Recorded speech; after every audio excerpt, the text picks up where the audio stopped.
ఓం శాంతి. నమస్తే. ప్రేక్షకులందరికీ కూడా శ్రీరామనవమి శుభాకాంక్షలు. గత కొద్ది సమయం నుండి కేవలం భారతదేశంలోనే కాకుండా ప్రపంచమంతా కూడా ఎక్కడైతే సనాతన ధర్మం వారు ఉన్నారో వారందరికీ కూడా ఒక రామరాజ్యం తీసుకొని వచ్చేటువంటి సంకల్పము మొత్తం దేశమంతా ప్రపంచమంతా కూడా రామమయంగా అయిపోయినటువంటి వాతావరణంలో మనమందరము ఉన్నాము.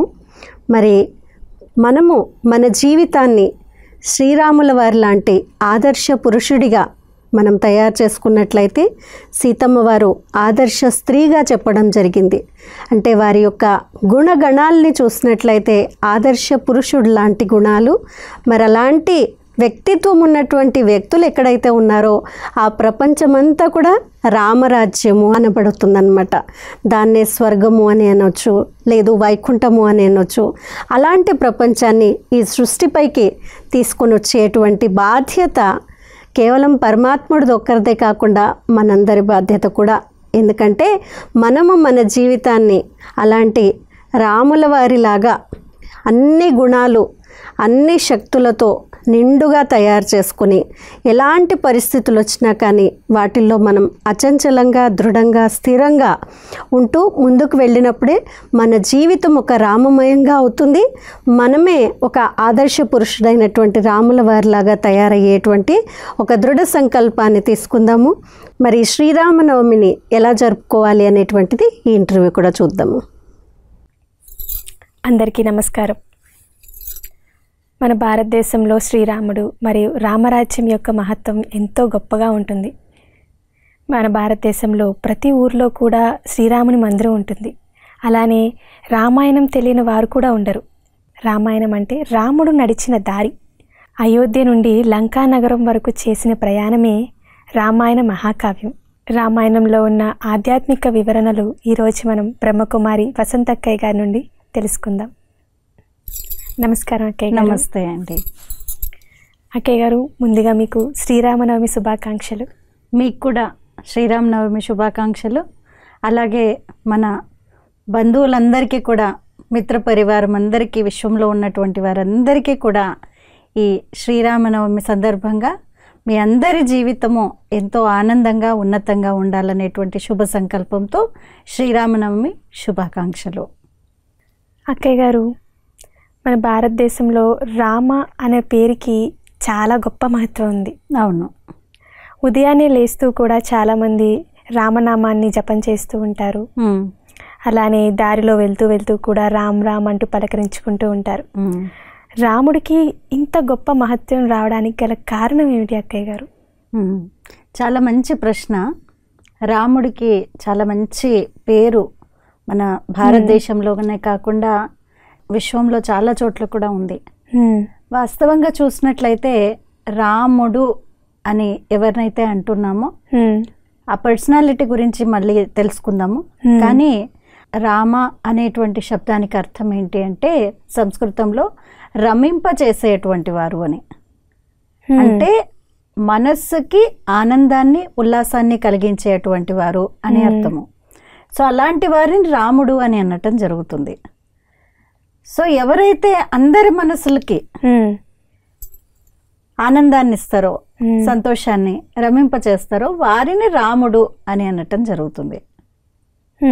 కాబట్టి ఈ శబ్దాన్ని మనం మీరు చెప్పినట్టు రామ్ రామ్ అని అంటూ ఉంటారు, లేదు ఉదయం లేవంగానే జపం చేస్తూ ఉంటారు, కొంతమంది రామకోట రాస్తూ ఉంటారు, రాముడి కథ వింటూ ఉంటారు.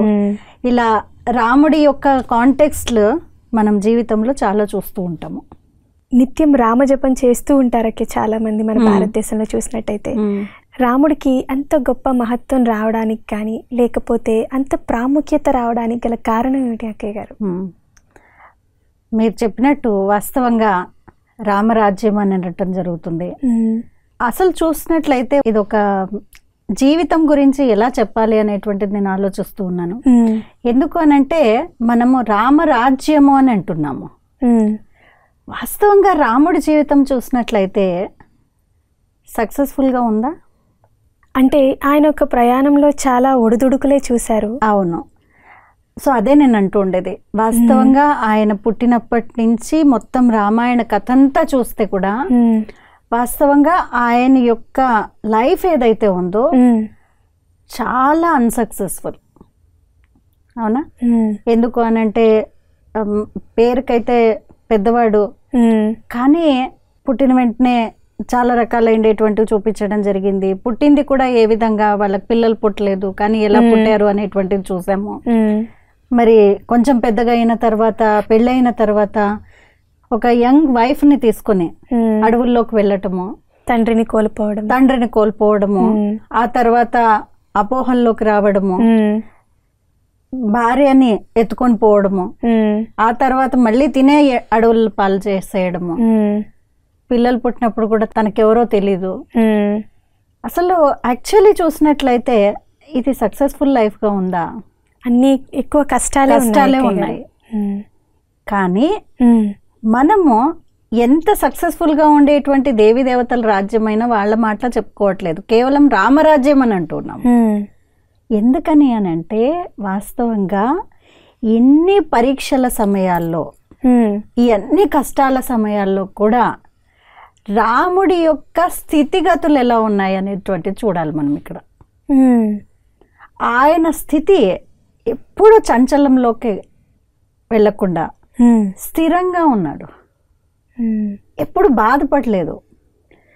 మా నాన్న నన్నెందుకు అడవుల పాలు చేస్తున్నాడు, నేనెందుకు వెళ్ళాలి, పిన్నికి కదా ఇచ్చిండేది ప్రామిస్, నేనెందుకు పాలించాలి అని ఎప్పుడు క్వశ్చన్ చేయలే. అందుకనే రాముడి గురించి మాట్లాడంగానే ఫస్ట్ మనం ఏమంటాము, పితృవాక్య పరిపాలకుడు. అవునా? అంటే అదే మొదటి గుణము. పెద్దవారిని గౌరవించినారు, తండ్రి చెప్పిన మాట నడిచాడు, ఎప్పుడు కూడా ఆయన మాటకి జవదాటలేదు అని అంటున్నాము. అంటే అర్థం ఏంటి, ఆయన ఎలాంటి స్థితిలో కానీ, భార్యను పోగొట్టుకున్నప్పుడు కానీ, లేదు ఆమె కోసం యుద్ధం చేసినప్పుడు కానీ, లంకా నగరం వాళ్ళకు వెళ్లాల్సి వచ్చినా కానీ, ఆయనకి ఎలాంటి సహయోగం ఎక్కువ దొరకని టైంలో కానీ, లేదు సీతకి కష్టాలు వచ్చినప్పుడు, లేదు ఆమె బంగారు లేడీకి ఆకర్షితమైనప్పుడు కానీ, ఆయన స్థితి ఎలా ఉంది అని అంటే టోటల్ సెల్ఫ్ సెంటర్డ్. ఎప్పుడు కూడా చుట్టూ వచ్చినటువంటి విషయాలకి బానిస అవ్వకుండా తన స్థితిని మెయింటైన్ చేశాడు. అంటే ఒక మేనేజ్మెంట్ రూపంలో చూసినట్లయితే ఎక్స్టర్నల్లీ ఎలాంటి సిచ్యువేషన్స్ వచ్చినా కానీ ఆయన ఇన్నర్ మేనేజ్మెంట్ టోటల్ లైన్లో ఉంది. ఎప్పుడు కూడా ఆ ప్రాబ్లమ్స్కి, ఆ స్థితిగతుల్లో ఆయన ఇలా అవ్వకుండా, అంటే ఎప్పుడు చంచలంలోకి రాకుండా స్థిరంగా అచంచలంగా ఉన్నారు. అందుకనే రాముడి యొక్క రాజ్యం కావాలి అని అనుకుంటూ ఉన్నాం మనం. రాముడికి అంత పేరు ఉంది. సో వాస్తవంగా చూసినట్లయితే ఆయన గుణాలు చాలా ఉన్నాయి. అందుకనే మన దేశంలో రాముడి గురించి మాట్లాడినప్పుడు ఆదర్శ పురుషుడు అని అనడం జరిగింది. సీతని ఆదర్శ స్త్రీ అని అన్నారు, రాముడిని ఆదర్శ పురుషుడు అని అన్నాము. భలే వేరే దేవి దేవతల యొక్క చాలా మంచి గుణాలు చెప్తూ ఉన్నాం, చాలా మంచి మహిమ చేస్తాము, కానీ ఆదర్శ పురుషుడు అంటే శ్రీరాముడు అని అన్నాము. అవునక్కే గారు. అంటే ఆయన గుణాల ఆధారంగానే ఆయన యొక్క పేరు అనేటువంటిది అంత ఉన్నతంగా ఉంది. సో పితృవాక్య పరిపాలకుడు అని అన్నాము, ఏకపత్ని వ్రతుడు అని అన్నాము, ఆజ్ఞాకారి ఉన్నారు, నిశ్చయంతో ఉన్నారు, ఎలాంటి పరిస్థితులు వచ్చినా కానీ ఎప్పుడు ఏ విధంగా ఒక డ్యూయాలిటీ లేదు, ఒకే విధంగానే ఉన్నారు. సో తనేమనుకున్నాడో అదే చేయగలిగాడు. అంటే ఎక్స్టర్నల్లీ ఎలాంటి సిచ్యువేషన్స్ వచ్చినా కానీ ఆయన వాటి ప్రభావంలోకి రాలేదు. సో ఇవన్నీ విషయాల కారణంగా వివేకవంతంగా ఉన్నారు కాబట్టినే ఆయన్ని ఆ విధంగా ఆ గుణాల ఆధారంగా రాముడిని గుర్తు చేయడం జరుగుతుంది. గాంధీ గారు కూడా చెప్పింది రామరాజ్యం కావాలి అని అన్నారు అని చెప్పేసి, ఆయన కూడా హే రామ్ అని అన్నారు అని మనం ఈవెన్ ఆయన యొక్క సమాధి పైన కూడా హే రామ్ అని చూస్తూ ఉన్నాము. సో ప్రతి ఒక్కరి ఆదర్శం ఏంటి అని అంటే రాముడి సమానంగా కావడము అని అర్థము. చాలా అద్భుతంగా చెప్పారు అక్కయ్య గారు రాముడి యొక్క గుణాలన్నీ వివరిస్తూ. నాకు చిన్నప్పటి నుంచి కూడా శ్రీరామనవమి అంటే పానకం, వడపప్పు, అవును, ఇవే ఎక్కువగా గుర్తొస్తూ ఉంటాయి మనకి. అవును. మరి ఈ శ్రీరామనవమి నాడు ఆ పానకానికి వడపప్పుకి అంత మహత్వం ఎందుకు అక్కయ్య గారు? చాలా మంచి ప్రశ్న. చిన్నప్పటి నుంచి ఎవరికైనా కానీ పానకము, వడపప్పు, చల్లటి మజ్జిగ ఈ 3 గుర్తొస్తాయి. వాస్తవంగా చూసినట్లయితే మనము ఈ చైత్ర నవరాత్రులు ఏవైతే జరుపుకుంటున్నామో, ఈరోజు లాస్ట్ డే చైత్ర నవరాత్రులు అంటే ఉగాది పండుగ నుంచి మొదలుకొని ఈ రోజు దాకా మనం ఉగాది ఎపిసోడ్లో కూడా అనుకున్నాం అనమాట, ఎలా హెల్త్ బెనిఫిట్స్తో ఉన్నాయి అనేటువంటిది. ఇప్పుడు ఏ సీజన్ నడుస్తోంది? మనం వాస్తవంగా ఈ ఉగాది నుంచి చూసినట్లయితే వసంత ఋతువు వచ్చింది, అలాగే గ్రీష్మ తాపం మొదలైంది, ఎండాకాలం వచ్చింది కదా. సో ఈ ఎండాకాలము ఈ చేంజ్ అయినటువంటి టైంలో చూసినట్లయితే ఆ ప్రకృతి ఎలా అయితే చేంజ్ అవుతుందో, సూర్యుడి యొక్క సూర్యరశ్మి ఎప్పుడైతే పెరిగిపోతుందో, భూమి వేడవడం ఎక్కువగా మొదలవుతుందో, అప్పుడు దాని ప్రభావంతో మానవుడి యొక్క మనస్సు ప్రభావం అంటే మనస్సు కూడా మారుతుంది. అంటే దాని అనుసారంగా మనసులో చిత్త ప్రకోల్పాలు పెరుగుతూ ఉంటాయి, శరీరం కూడా వేడెక్కుతుంది, ఆ వేడితో ఇంకా మళ్ళీ మనసు కూడా అంటే చిత్తం కూడా వేడవుతూ ఉంటుంది. అలాంటి విధంగా సిచ్యువేషన్స్ కూడా వస్తూ ఉంటాయి. సో వాటన్నిటిని శాంతపరచడానికి గుర్తుగా మనము ఈ శరీరంలోని వేడిని తగ్గించడానికి, ఆ తాపాన్ని తగ్గించడానికి కోసము ఈ వడపప్పుని, పానకాన్ని, మజ్జిగని ఇవన్నీ తింటూ ఉంటాం, తాగుతూ ఉంటాము. ఇదే ప్రసాదం యాక్చువల్లీ ఈ పండుగకి. మనం గత ఎపిసోడ్స్లో కూడా చెప్పడం జరిగింది, ఒక రిలీజియస్గా ముడిపెడితే ఏదైనా కానీ మనం చాలా చక్కగా చేస్తాము. అందువల్ల హెల్త్ బెనిఫిట్స్ కానివ్వండి, లేదు మనం చేసేటువంటి సామాజికంగా చేసేటువంటివన్నీ కూడా ఒక మీనింగ్తో పెట్టడం జరిగింది. సో అలా అయినా ఆ రోజు అవన్నీ తింటామేమో అని చెప్పేసి. అలాగే చూసినట్లయితే ఈ ఎండాకాలం అంతా చలివేంద్రాలు వేస్తూ ఉంటారు, మజ్జిగిస్తూ ఉంటారు. స్పెషల్లీ చిన్న చిన్న ఊళ్ళల్లో చూసినట్లయితే రైల్వే స్టేషన్స్ దగ్గర, బస్ స్టాండ్ల దగ్గర, రోడ్ల మీద చలివేంద్రాలు వేస్తూ ఉంటారు. అంటే చల్లబరచడానికి గుర్తుగా ఇవన్నిటిని మనం ఉపయోగిస్తాము. దాంతో మన చిత్తాన్ని కూడా చల్లబరిచేటువంటి ప్రయత్నము, మన ఆలోచనల్ని చల్లబరిచే విధంగా మనము ఆలోచిస్తే దాంతోపాటు ఇది కూడా సరిపోతుంది. చాలా బాగా వివరించారు అక్కయ్య గారు.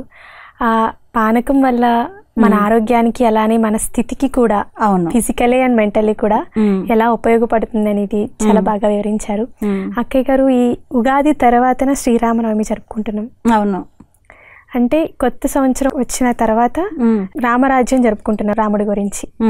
దీనికి ఉగాదికి ఈ రామరాజ్యానికి ఏమైనా ఆధ్యాత్మికమైన సంబంధం ఏమైనా ఉందంటే?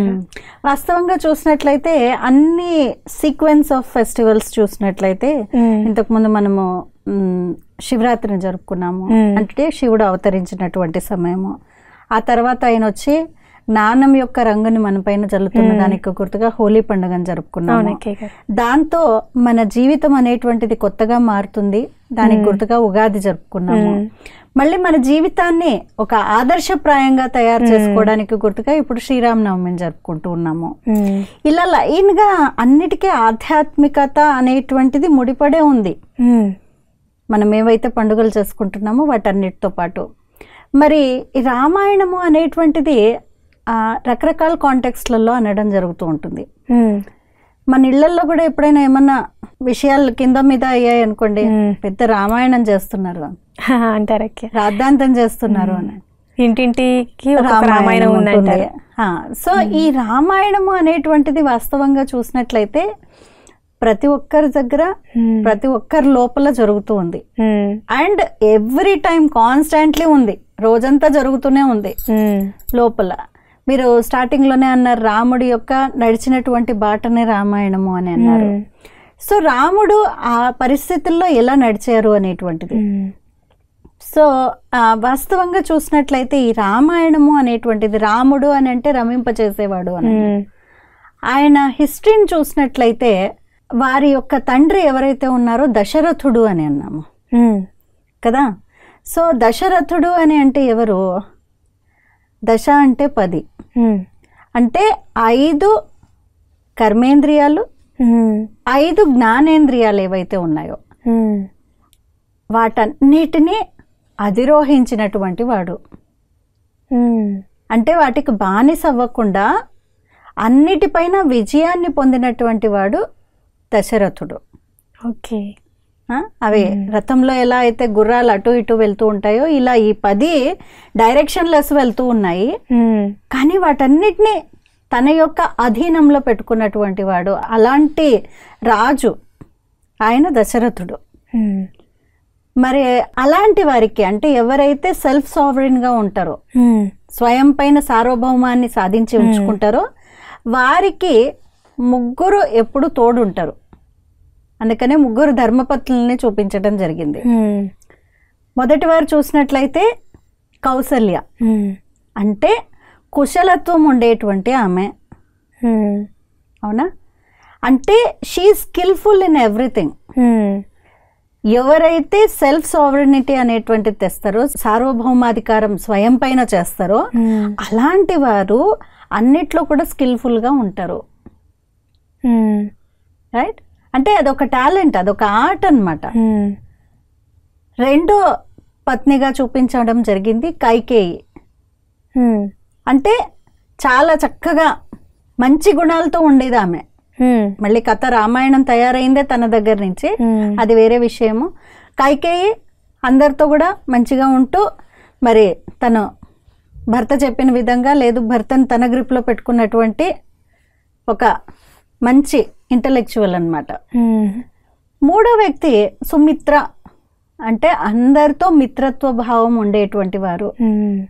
అంటే ఎవరైతే సెల్ఫ్ సావరెన్గా ఉంటారో వారికి కుశలత్వము ఉంటుంది, అందరితో మంచిగాను ఉంటారు, మిత్రత్వాన్ని వహిస్తూ ఉంటారు, ఇంటలెక్చువల్ గాను ఉంటారు. సో అలాంటి వారికి సంతానం ఎవరు? రాముడు. అదే 4 సంతానాన్ని చూపించారు, కానీ రాముడు being a first person. So రాముడి గురించి మనం ఇంతకు ముందు అనుకున్నట్టు ఆ గుణాలన్నింటినీ చూసాము. మరి నెక్స్ట్ చూసినట్లయితే తన తమ్ముడు భరతుడు. సో భరతుడు అని అంటే పితృవాక్య పరిపాలకుడైనటువంటి అన్నయ్యని ఎప్పుడు ఆయన ఏం చెప్తే అలాగే ఉన్నారు, అలాగే తండ్రి ఏం చెప్పారో తల్లి ఏం చెప్పారో తనకిష్టం లేకపోయినా కానీ పాటించాడు కొన్ని విషయాల్లో.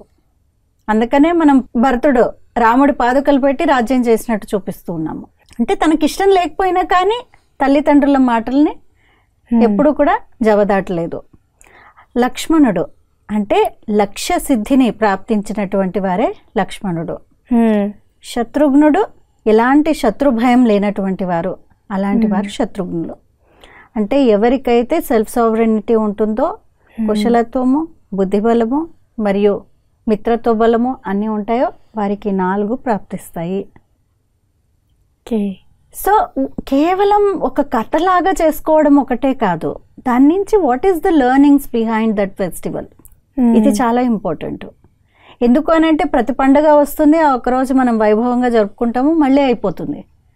కానీ ఆ పండుగ నాకేం నేర్పించబోతోంది, ఏం నేర్పిస్తోంది? ఎందుకు అంటే రామాయణము ఎంత గొప్ప కావ్యము అని అంటే it is a great management text. ఇంతకు ముందు చెప్పినటువంటి పేర్లన్నీ కూడా మేనేజ్మెంట్లో మనం ఎక్కడో ఒక చోట ఉపయోగిస్తూ ఉన్నాము. Kausalya the one who has the skilful ideas. ప్రతి టీంలో కూడా స్కిల్ అనేటువంటిది చాలా అవసరము. ప్రతి ఒక్కరికి కూడా సుమిత్ర చాలా కావాలి. అందరితో ఎలా మన రిలేషన్షిప్స్ మెయింటైన్ చేయాలి, ఇంటలెక్చువల్గా అందరిని ఇంప్రెస్ చేసే విధంగా ఎలా ఉండాలి, ఇవన్నీ చాలా కావాలి. ఇవన్నీ మేనేజ్మెంట్లో మనం చూస్తూనే ఉన్నాము. So it's a great management text Ramayanam వాస్తవంగా చూసినట్లయితే. సో రాముడి లైఫ్ కూడా ఆ విధంగానే ఉంది. సో రామాయణం మనకి ఇంకా ఏం నేర్పిస్తుంది అని అంటే మన జీవితాన్ని ఎలా తీసుకొని వెళ్ళాలి. ఇంతకుముందు అనుకున్నట్టు ఎలాంటి ఒడిదొడుకులు వచ్చినా కానీ, ఎలాంటి కష్టకార్యాలు వచ్చినా కానీ ఆయన ఎదురుగా, కానీ తన స్మైల్ ఏదైతే ఉందో తను ఎప్పుడు పోగొట్టుకోలేదు. లేదు నేను చెయ్యను అని ఎప్పుడు డిప్రెస్ అయినట్టు, సప్రెస్ అయినట్టు చూపించడం లేదు రాముణ్ణి. ఎప్పుడు కూడా ఎలాంటి పరిస్థితి వచ్చినా కానీ దానిపైన ఎలా విజయాన్ని పొందాడు, తన మానసిక స్థితిని ఎంత గట్టిగా పెట్టుకున్నాడు, ఎంత దృఢంగా విశ్వాసంతో ముందుకు వెళ్ళాడు అనేటువంటిది చూడటం జరిగిందనమాట మనము. మీరు చెప్పినట్టు అక్కయ్య గారు, మన సమాజంలో అందరితో మనం ఎలా ఉండాలి అని ఒక్కొక్క పాత్ర నుంచి, దశరథుడి నుంచి ఏం తీసుకోవాలి, శ్రీరాముడి నుంచి ఏం తీసుకోవాలి, ఈ సమాజంలో మనం ఎలా మెలగాలి అందరితో అవును అని ఈ రామాయణం నుంచి మనం నేర్చుకోవచ్చు. సీతాదేవి రాజ్యాన్ని అలానే మహారాణి పదవిని త్యాగం చేసి 14 సంవత్సరాలు వనవాసానికి సిద్ధమయ్యారు. అవును. మరి అటువంటి సీతాదేవిని వనవాసంలో బంగారు లేడికి ఆకర్షణ అయినట్లు చూపించారు. దీని నుంచి మనం ఏం నేర్చుకోవాలంటారు అక్కయ్య గారు? ఇది కూడా ఒక మేనేజ్మెంట్ లెసన్.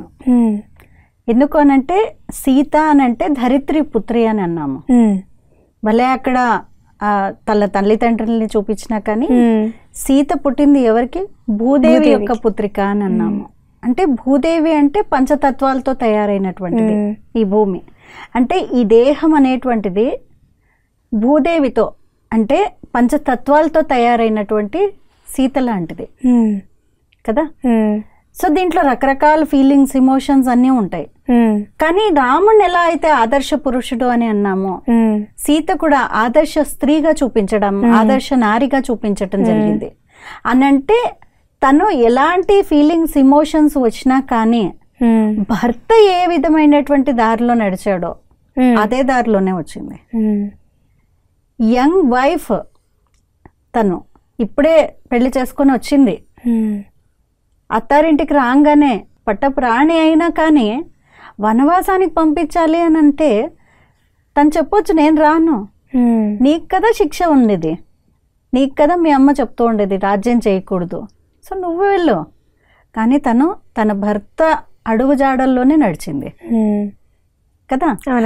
అంటే ఏదైతే మనం నడవాల్సినటువంటి మార్గం ఉందో, సెట్ ఆఫ్ కోడ్స్ అండ్ కాండక్ట్స్ ఉన్నాయో వాటన్నిటిపైన ఆమె నడిచింది. అందుకనే భర్త చెప్పిన విధంగా భర్తతో పాటు అడవుల్లోకి వెళ్ళింది. తను ఒక రాణి, తనేమి ఆటవికురాలు కాదు. కానీ 14 సంవత్సరాలు అలా అడవుల్లో జీవించడము ఇట్స్ నాట్ ఎ జోక్ కదా. ఎన్ని రకాలైనటువంటి భయాలు, ఎన్ని రకాలైనటువంటి పరిస్థితులు, తినడానికి తిండి కూడా లేనటువంటి స్థితి అది. అప్పుడు ఎవ్రీథింగ్ ఈజ్ క్వశ్చన్ మార్క్. ఎక్కడికి వెళ్ళాలి, ఏమవుతున్నాయి, ఎలాంటి బట్టలు వేసుకోవాలి, ఎక్కడ ఉండాలి ఏం తెలీదు. కానీ just she obeyed the orders of her husband and she just went. So ఇది ఇలాంటివన్నీ మనం నేర్చుకోవాల్సినటువంటివి. ఏదైనా విషయానికి కమిట్ అయితే అలాగే కమిట్మెంట్. సీత అదే ఫుల్ కమిట్మెంట్తో, రైట్. మనం చూసినట్లయితే తన యొక్క జీవితం అనేటువంటిది చాలా ఒడిదొడుకులతో ఉంది. రావణుడు తీసుకొని వెళ్ళిపోయాడు, అక్కడ ఎన్ని కష్టాలు పడింది ఇవన్నీ చూసాము. రావణుడు తీసుకొని వెళ్ళే కంటే ముందు ఏదైతే ఉందో ఆ సీనే మీరు అడిగారనమాట. సో రావణుడు ఎవరు వాస్తవంగా, అది కూడా ఒక మేనేజ్మెంట్. ఎందుకు అంటే రావణుడు చాలా గొప్పవాడు. వాస్తవంగా చూసినట్లయితే ప్రపంచంలో ఏ బలాలైతే కావాలో అలాంటి బలాలన్నీ రావణుడి దగ్గర ఉన్నాయి. ఒకటి, ఆయన బ్రాహ్మణోత్తముడు, అందుకనే రావణ బ్రహ్మ అని అన్నారు. అంటే బ్రహ్మ దగ్గర అన్ని వరాలని పొందాడు. అండ్ తన కులం కూడా చాలా ఉన్నతమైనటువంటి కులము. శివుడు యొక్క భక్తుడు, ఎన్నో వేదశాస్త్రాలన్నిటినీ పారాయణం చేసినటువంటి వాడు. అంటే పరమ జ్ఞాని. రెండోది పరమ తపస్వి. అందుకని ఎంతో తపస్సు చేసి తను ఎన్నో శక్తుల్ని, ఎన్నో అస్త్రాల్ని, శస్త్రాల్ని తన దగ్గర ఉంచుకున్నాడు. యుద్ధంలో ఏవైతే కావాలో ఆ అస్త్రశస్త్రాలన్నీ తన దగ్గర ఉన్నాయి. మూడోది చూసినట్లయితే తన దగ్గర బుద్ధిబలం కూడా చాలా ఎక్కువ ఉంది, రైట్. నాలుగోది ఆయన దగ్గర ధనబలం కూడా చాలా ఎక్కువ ఉంది. అందుకనే బంగారు లంకను కట్టించాడు అని అంటాము. ఇన్ని ఉంటే కూడా ఒక నెగటివ్ క్యారెక్టర్, విలన్ రావణుడు. ఎందుకని? తన యొక్క వివేకాన్ని ఎక్కడ సరిగ్గా ఉపయోగించాలో తెలియని కారణంగా ఎప్పుడైతే ఒక ప్రలోభానికి వశమైపోయాడో, ఒక స్త్రీ మోహానికి వశమయ్యాడు, ఆ ఒక్క గుణం, ఆ ఒక్క నెగటివిటీ, ఈ ఎన్ని పాజిటివిటీస్ ఉన్నా కానీ తన యొక్క క్యారెక్టర్ని తీసేసింది. సో ఇది కూడా మనం నేర్చుకోవాల్సిందే. ఎన్ని ఉంటే కూడా ఏదైతే చెడుకి ఆకర్షితం అవుతామో, బానిసగా అయిపోవాలి అని అనుకుంటామో చెడుకి, ఆ గుణం మనల్ని కిందికి దించేస్తుంది. మరి ఇక్కడ సీత విషయంలో కూడా చూసినట్లయితే, సీత వెళ్ళింది ఇంత పెద్ద రాజ్యాన్ని, తండ్రి గారు తక్కువైండేటువంటి వారు కాదు, మామగారు తక్కువైన వారు కాదు, అలాంటి మంచి మంచి రాజ్యాలు, అంత భోగభాగ్యాలు ఉన్నటువంటి ఆమె కూడా ఒక్క సెకండ్లో వాటన్నిటి నుంచి డిటాచ్ అయిపోయింది కదా. అడవులకు వెళ్ళారు, నార వస్త్రాలని కట్టుకొని వెళ్ళారు అని అన్నాము.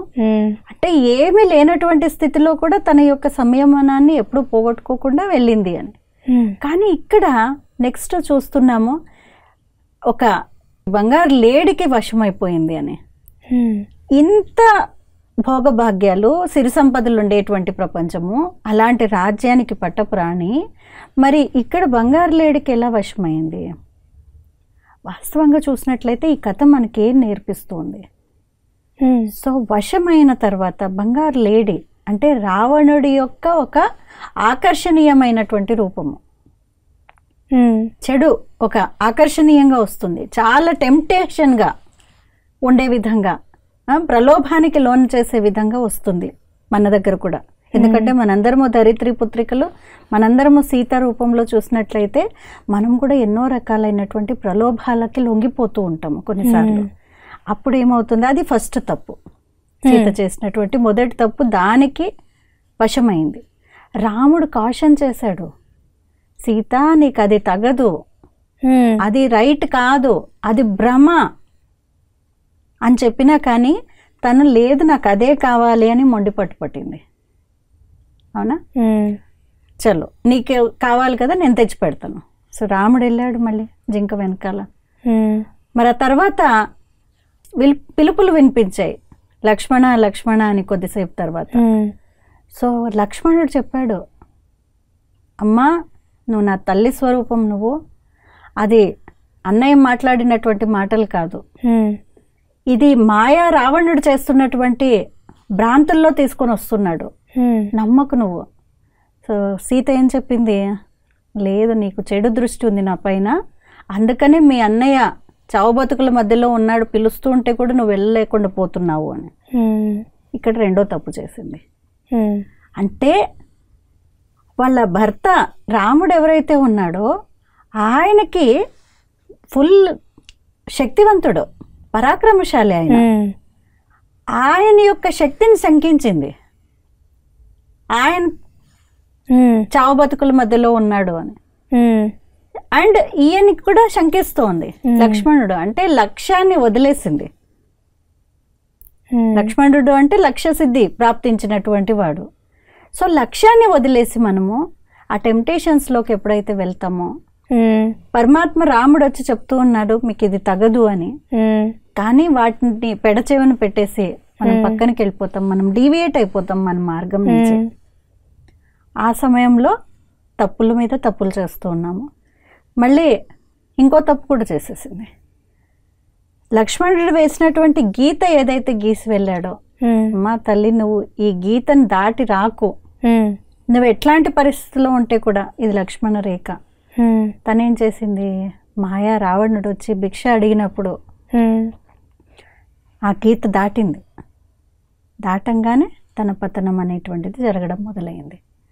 అంటే ఏవైతే లక్ష్యం అనేటువంటి గీతలు ఉన్నాయో మన జీవితానికి, మన సమాజం యొక్క కట్టుబాట్లు, నియమాలు, చట్టాలు, ఇవేవైతే లాస్ ఉన్నాయో ఆ లక్ష్మణ రేఖ, అవి మనల్ని ప్రొటెక్ట్ చేసేటువంటి బౌండరీ వాల్స్. కానీ మనం ఏం చేస్తాం? ఈ ప్రలోభాలకు అన్నిటికీ లొంగిపోయి వీటన్నిటిని దాటేసి, అంటే లక్ష్యాన్ని దాటి బయటకు వస్తాము. అది మళ్ళీ తప్పు. అంటే ఒక తప్పు చేస్తే ఇంకా లైన్గా తప్పుల మీద తప్పులు చేస్తూ వెళ్తాం. అలా ఒక పతనం అనేటువంటిది మొదలవుతుంది.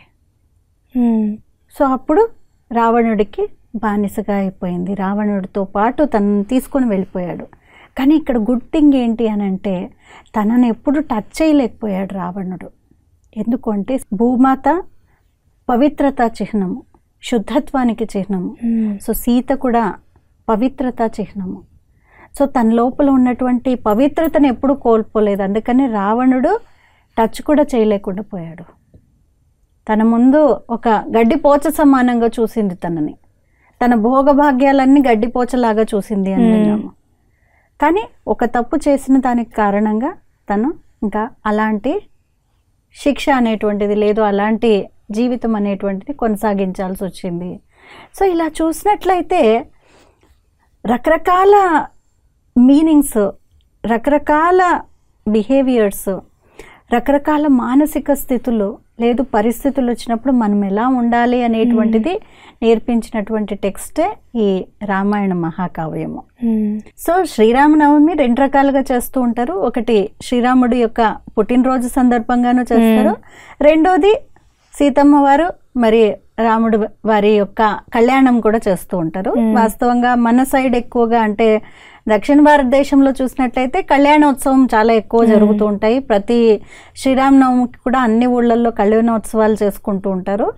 కానీ నార్త్ ఇండియాలో రాముడి వారి పుట్టినటువంటి రోజుగా చేసుకోవడం జరుగుతుంది అనమాట మనకి కళ్యాణోత్సవం.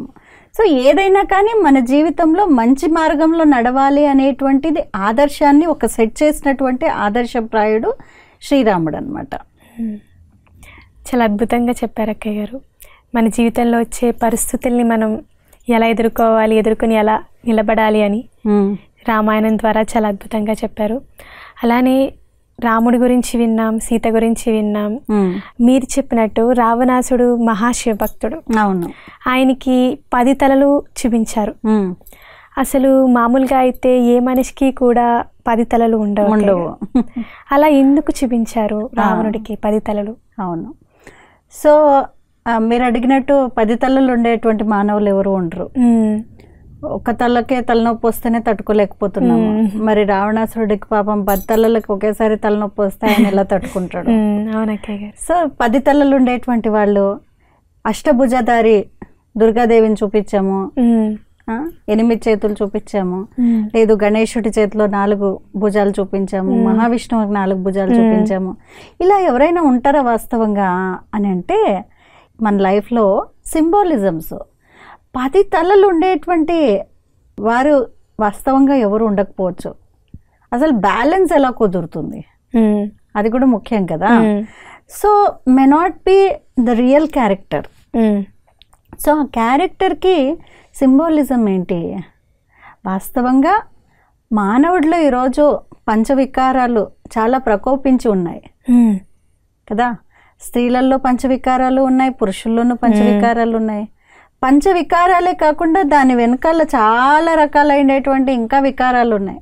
ముఖ్యంగా 5 వికారాలు, కామ క్రోధ లోభ మోహ అహంకారాలు పంచవికారాలు అని అంటున్నాము. దాంతోపాటు ఈర్ష, ద్వేషము, నిద్ర, అసూయ, అతి భోజనము, అతి నిద్ర, ఇంకా రకరకాలైనటువంటి సోమర్తనము, అత్యాశ రకరకాలైనటువంటివి ఉన్నాయి. ఈ 10 తలలు ఏవైతే ఉన్నాయో ఆ 10 తలలు 10 మన లోపల ఉన్నటువంటి దుర్గుణాలకి, వికారాలకి గుర్తుగా 10 తలల్ని చూపించటం జరిగింది. ఇంతకుముందు అనుకున్నట్టు రావణుడు పరమశివ భక్తుడు, చాలా లర్నర్డ్ స్కాలర్, చాలా ధనవంతుడు, చాలా బుద్ధివంతుడు, మరియు తనకి చాలా శక్తులు ఉన్నాయి. అన్నీ ఉంటే కూడా ఒక వికారానికి వశమైన కారణంగా ఎన్నో వికారాలు వచ్చేసినట్టు చూపించడం జరిగింది కదా. అందుకని రావణాసురుడి కథలో కూడా చూసినట్లయితే రావణాసురుడిని చంపడానికి ఎప్పుడైతే రాముడు వెళ్ళాడో ఏం చేశాడు? తను బాణం పట్టి ఒక్కొక్క తలని సంహరించడం మొదలు పెట్టాడు. కానీ ఏమైంది? మళ్ళీ మళ్ళీ ఇంకొక తల వచ్చి అతుక్కుంటుంది. సో ఎంతసేపు అయినా కానీ అలాగే యుద్ధం జరిగినట్టు చూసాము. కానీ లాస్ట్కి వెనకాల నుండి విభీషణుడు చెప్పాడనమాట, కుంభస్థలంలో కొట్టు కదా, పొట్టలో కుంభస్థలంలో కొట్టు, అక్కడ నువ్వు ఇది చేస్తే ఆ రావణాసురుడు చనిపోతాడు అని అన్నాడు. సో వాస్తవంగా కుంభస్థలం అంటే కేవలం పొట్టని కాదు, ఏదైతే ముఖ్యమైనటువంటి వికారము దేహాభిమానం, the body consciousness, consciousness of ego, consciousness of I and mind, ఇవన్నీ ఏవైతే ఉన్నాయో ఇవన్నీ దేహ అభిమానము అని అంటాము. ఈ దేహాభిమానం అనేటువంటిది అన్ని వికారాలకి మూలము. సో విభీషణుడు రావణుడి యొక్క తమ్ముడు అయినప్పటికీ కూడా ఆయన యొక్క బుద్ధి మంచి మార్గంలో ఉన్న కారణంగా ఆయన సైగ చేశాడు రాముడికి, ఏదైతే మూలం ఉందో దాన్ని సంహరించు అని అన్నారు. సో మూలం దేహాభిమానాన్ని ఎప్పుడైతే ఆయన కొట్టాడో అప్పుడు ఇంకా అన్ని తలలు పోయాయి. సో ఎప్పుడైతే దేహాభిమానాన్ని మనం ఓవర్కమ్ చేస్తామో ఆ శారీరక అభిమానం ఏదైతే ఉందో, చాలా సూక్ష్మమైనటువంటి అభిమానము, బుద్ధి యొక్క అభిమానము, లేదు అలంకారం యొక్క, లేదు అందం యొక్క అభిమానము, చదువు యొక్క అభిమానము, డబ్బు యొక్క అభిమానము, హోదా యొక్క అభిమానం, రకరకాలు ఇవన్నీ దేహాభిమానం అని అంటే, ఈ అభిమానాలన్నిటికీ మూలం ఏదైతే దేహాభిమానం ఉందో దాన్ని ఒకవేళ మనం ఓవర్కమ్ చేసినట్లయితే ఆటోమేటిక్గా ఈ 10 తలలు ఉండేటువంటి రావణాసురుడు సంహరింపబడతాడు అని అర్థం అన్నమాట. సో రావణుడిని తీసేయాలి మన లోపల అని అంటే ఫస్ట్ ఏం తీయాలి అని అంటే లోపల ఉన్నటువంటి ఈగో, బాడీ కాన్షియస్నెస్, దేహ అభిమానం ఏదైతే ఉందో, ఈ అభిమానాలు రకరకాల అభిమానాలు ఏవైతే ఉన్నాయో వాటిని తీసేయాలి. సో ఎలా సాధ్యము అని అంటే పరమాత్మ రాముడు చెప్పారనమాట.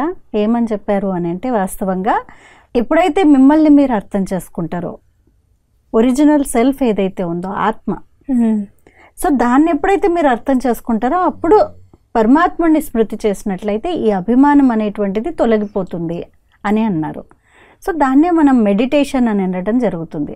అంటే ఆంతరిక సాధన, ఎంతైతే సాధన చేస్తూ ఉంటామో అంత ఆ దేహాభిమానం నుండి మనం బయటికి రావడం జరుగుతుందన్నమాట. అందుకనే రకరకాల రాముళ్ళని చూపించారు. ఒక రాముడు ఎవరు అంటే మనం దశరథ తనయుడు రామాయణంలో చూసినటువంటి రాముడిని చూడటం జరిగింది.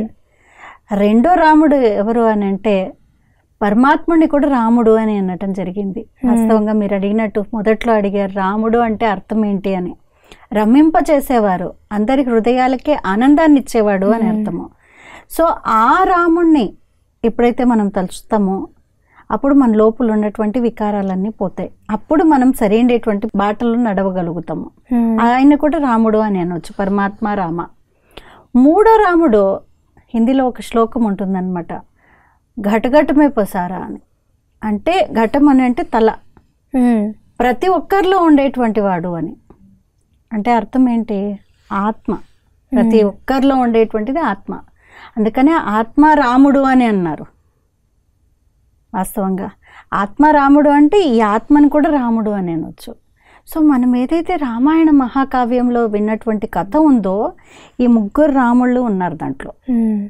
జస్ట్ ఒక కథలాగా వినడము చదువుకోవడము కాకుండా దాని నుంచి ఏం లెర్నింగ్స్ ఉన్నాయి అనేటువంటిది మనం అర్థం చేసుకున్నప్పుడు ఈ రామాయణంకి లేదు మన శ్రీరామనవమికి పండుగ జరుపుకోవడానికి ఒక అర్థము పరమార్థం ఉంటుంది.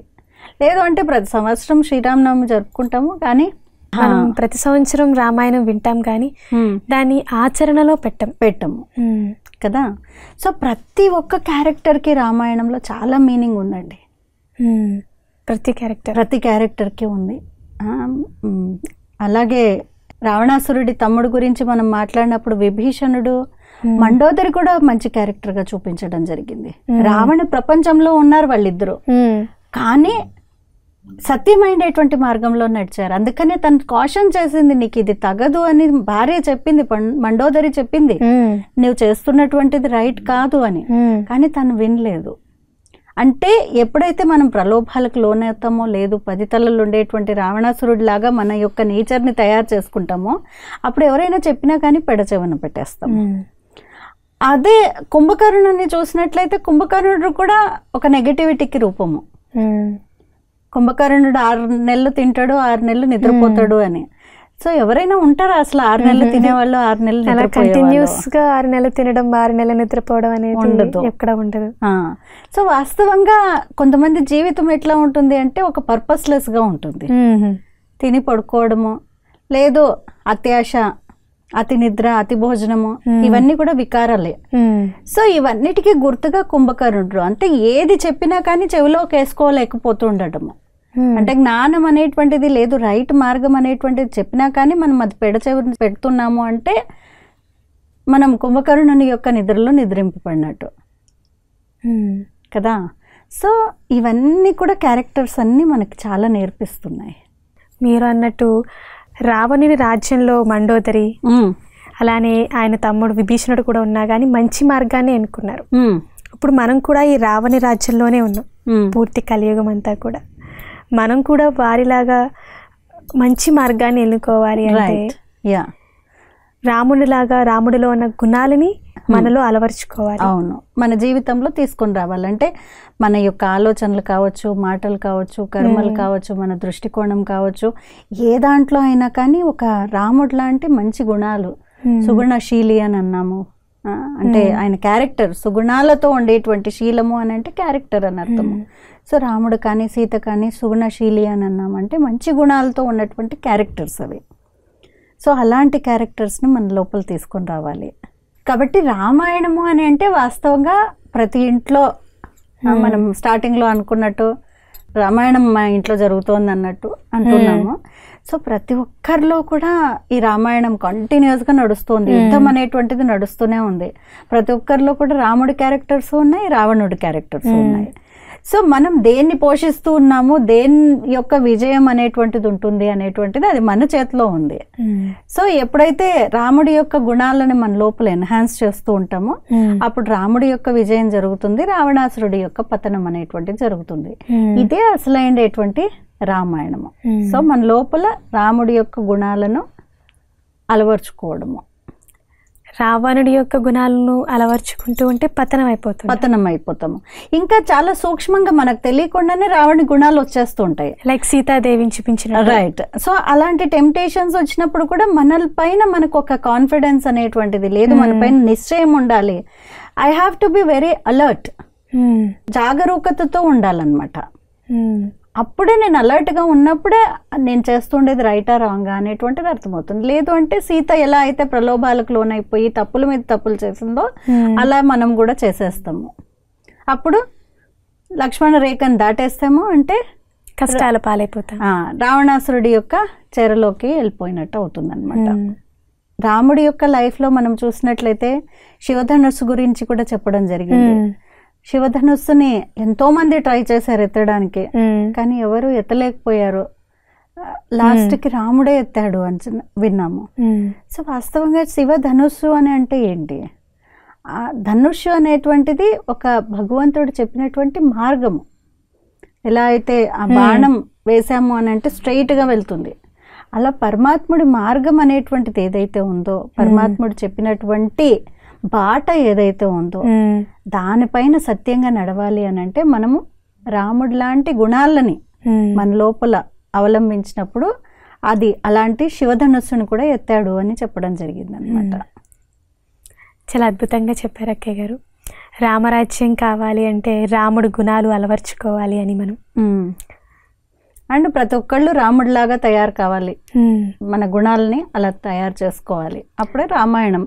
ఏ స్థితిలో అయినా సరే రాముడు తన తండ్రిని కోల్పోయిన స్థితిలో కానీ, సీతాదేవి లంకలో ఉన్న స్థితిలో కానీ, లక్ష్మణుడు ప్రాణం పోయినంత పనైనది, అవును, ఆ స్థితిలో కూడా రాముడు ఒకే స్టేట్లో ఉన్నారు. అవును, మన లైఫ్ లో కూడా ఎటువంటి పరిస్థితులు వస్తూ ఉంటాయి. ఇదే inner management. Actually inner strength ని ఎప్పుడైతే పెంచుకుంటామో అన్నిట్లో స్థిరంగా స్థిత ప్రజ్ఞ లక్షణము అని అన్నారు దాన్ని భగవద్గీతలో. సో అలా ఉండటమే మెయిన్ గా మనం నేర్చుకోవాల్సింది. ఇప్పుడు ప్రతి ఇంట్లో కూడా ఈ పరిస్థితులను చూస్తాం. ఎవరో ఒకళ్ళు శరీరాన్ని విడుస్తూ ఉంటారు, హాస్పిటలైజ్ అవుతూ ఉంటారు, ఏదైనా ఇంటికి నష్టం కలుగుతూ ఉంటుంది, ఫైనాన్షియల్ క్రైసిస్ వస్తుంది, పాలిటిక్స్ మారుతూ ఉంటాయి, ఇప్పుడు ఎండలు పెరిగిపోతున్నాయి, అది కూడా మనల్ని అప్సెట్ చేస్తూ ఇంట్లో అందరినీ కూడా ఒకే రకంగా మేనేజ్ చేయాలి. అవును, రాముడి నుంచి కూడా నేర్చుకోవచ్చు.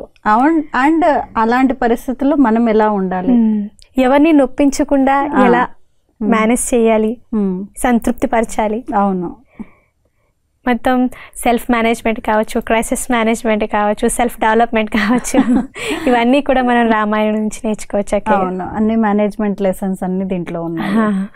చాలా థ్యాంక్ యూ అక్కయ్య గారు.